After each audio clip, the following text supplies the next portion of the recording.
নমস্কার, ডাকবাংলা.com এর পাতায় এবারের দূরপাল্লার পর্বে আপনাদের সকলকে স্বাগত। এবারের দূরপাল্লায় একটা খুব অন্যরকম গল্প বলবো, যার মধ্যে স্মৃতির মাধুর্য আছে আর ঘটনার বিহ্বলতাও আছে, আর একটি ব্যতিক্রমও আছে। সেই ব্যতিক্রমটি বুঝতে হলে আগে আপনাদের বুঝতে হবে যে দূরপাল্লা আমরা কিভাবে সাজাই। আমরা আগেও বলেছি যে দূরপাল্লা হলো সেই বিভাগ যেখানে আমি আমার কাজের সূত্রে বা বেড়ানোর সূত্রে দেশে বিদেশে নানান জায়গার অভিজ্ঞতা আপনাদের ভাগ করে নিই, স্থির চিত্র সহ।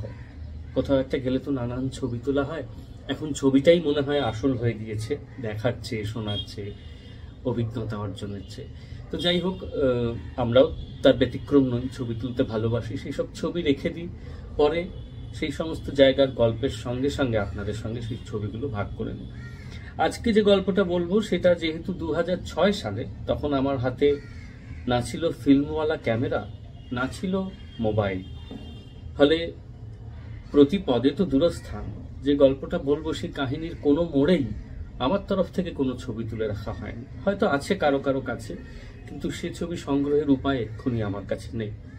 ফলে এই দূরপাল্লা কেবলই স্মৃতির উপর ভর করে ছবি আঁকা, কোনো স্থির চিত্র প্রমাণ হিসেবে বা দলিল হিসেবে এর সঙ্গে যাবে না। আমরা বোধহয় ছবি ছাড়া কিছুকে বিশ্বাস করতে ভুলে গিয়েছি, কিন্তু আমার মনে হয় এখনো আমাদের মধ্যে কেউ কেউ আছেন যারা স্মৃতিকে ছবির চেয়ে বেশি দাম দেন। আমি অন্তত তেমনই একজন মানুষ।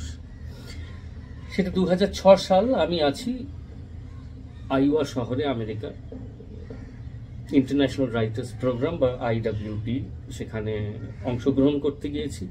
5 মাসের একটা কর্মশালা এক জায়গায় আমাদের রাখা হয়েছে।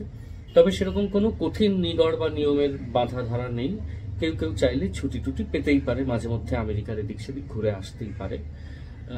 যদিও সকলেই আইওয়ার সেই মজাদার দিনগুলো খুব উপভোগ করছিলেন, আমি ছাড়া। কারণ আমি সেই প্রথমবার দেশ ছাড়া, ঘর ছাড়া, এবং গেছি তো গেছি 7 সমুদ্র 13 নদীর পার, একেবারে মার্কিন যুক্তরাষ্ট্রে। ফলে আমার সেখানে মন, শরীর, আত্মা কিছুই বসছে না। কেবল দেশের কথা মনে পড়ছে, দেশের মানুষজনের কথা মনে পড়ছে, ছুটি ছাটার কথা মনে পড়ছে, আর অচেনা লোকজনের মধ্যে একরকম একঘেয়ে সময় কাটাচ্ছি। এমন সময় তখন আমার একটা জিমেল অ্যাকাউন্ট ছিল kalu.das নামে, অর্থাৎ kaludas@gmail.com। এখনো বোধহয় রয়ে গেছে অ্যাকাউন্টটা। সেই নামটা এসেছিল কোথা থেকে মনে আছে। আমি আমার উড়ন্ত সব জোকার বইটি যদি কেউ পড়ে থাকেন, সেখানে ইশারা বলে একটা কবিতা ছিল, যার প্রথম লাইন ছিল কালু দাসের স্ত্রী একবার আমাকে ইশারা করেছিল। তো সেইখান থেকে কালু দাস নামটা আমার মনে হয়েছিল নামটার মধ্যে একটা মজা আছে, এই ছদ্মনামে একটা ইমেল খোলা যেতে পারে। খুলেছিলাম। তো হঠাৎ সেই জিমেলে প্রফেসর ছিটু বলে একজন আমাকে যোগাযোগ করলেন যে আপনার সঙ্গে একটু কথা বলতে চাই। আমি আমেরিকার ম্যানহাটনে থাকি, আমি এবং আমার সঙ্গিনী মৌসুমী, আমরা একটু যোগাযোগ করতে চাই, একটা দরকার আছে। আমার তখন মনে হলো যে এই নিশ্চয়ই স্প্যাম, প্রফেসর ছিটো কারোর নাম হতে পারে না। তো এরকম 2-3টে ইমেল এলো, আমি জবাব দিইনি খুব একটা। আমার কেবলই মনে হচ্ছে, তখন তো নতুন জায়গায় গেছি, ভয়ও করছে যে এ বোধহয় আমাকে কোনো রকম ভাবে, এ যদি কোনো ফাঁদ হয়ে থাকে, যদি কোনো স্ক্যাম হয়ে থাকে। আমি উত্তর দিইনি। আর প্রফেসর ছিটো আবার কেমন নাম। পরে একদিন হঠাৎ আমার মনে হলো, আমি সেখানকার একজন বন্ধুর সঙ্গে এই ঘটনা ভাগ করে নিলাম। সে বলল, আরে তোমার নিজের নামই তো কালু দাস, তো প্রফেসর ছিটো কারো নাম হতে পারে না? তখন আমি খুবই লজ্জিত হলাম। সত্যি নিজে এরকম একটা ডোমেইন নেম নিয়ে বসে আছি, আর প্রফেসর ছিটো বলে কেউ চিঠি পাঠালে তাকে সন্দেহ করছি, এটা মোটেই ভালো ব্যাপার না। আমি সেই চিঠির উত্তর দিলাম। উত্তরে প্রফেসর ছিটো, অলসো নোন অ্যাজ কাজল মুখোপাধ্যায়, তিনি যোগাযোগ করে জানালেন যে তাঁরা সুনীল গঙ্গোপাধ্যায়ের খুবই স্নেহের পাত্র ও পাত্রী, তিনি এবং তার সঙ্গিনী মৌসুমী। তো সুনীল গঙ্গোপাধ্যায় একটা বক্তৃতা দিতে আরবানা শ্যাম্পেন ইউনিভার্সিটিতে আসছেন, যেটি আইওয়া থেকে খুব একটা দূরে নয়। তো তাঁরা জানেন যে আমি সুনীল গঙ্গোপাধ্যায়ের স্নেহধন্য, সৌভাগ্যবশত তাঁরা চান ওই 4-5টা দিন আমি তাদের আমন্ত্রণে আরবানা শ্যাম্পেনে যাই। কিচ্ছু নয়, সেখানে আমার কোনো কাজ নেই, ছুটি কাটানো। আমার যাতায়াত এবং থাকার ব্যবস্থা তারাই করবেন যদি আমি সম্মতি দিই, এবং তারা সুনীলদার সাথীদির সঙ্গে ইতিমধ্যেই কথা বলেছেন। সুনীলদার সাথীদিও খুব উৎসাহিত, তারা বলেছেন যদি আইওয়া থেকে শ্রীজাতকে আনাতে পারো তাহলে তো খুব ভালো হয়। এইখানে বলি আরবানা শ্যাম্পেনের ইতিহাস তো অনেক বিস্তৃত, কিন্তু বাঙালির সঙ্গে সেটার একটা নিবিড় যোগাযোগ আছে এই কারণে যে আরবানা শ্যাম্পেনে রথীন্দ্রনাথ ঠাকুর কৃষি বিজ্ঞান পড়তে গিয়েছিলেন এবং সেই সূত্রে একাধিকবার রবীন্দ্রনাথ গিয়ে সেখানে ছিলেন। ছেলের পড়াশোনার তদারকি করতেই হোক আর জায়গাটা দেখতেই হোক, রবীন্দ্রনাথ সেখানে গিয়েছিলেন, সেখানে ছিলেন, সে বাড়িটি এখনো আছে, রবীন্দ্রনাথের একটি আবক্ষ মূর্তিও আছে। ফলে বাঙালির সঙ্গে আরবানা শ্যাম্পেনের একটা যোগ আছে। রবীন্দ্রনাথ যেখানে যেখানে গেছেন তার সঙ্গে বাঙালির নিবিড় যোগ তৈরি হয়েছে।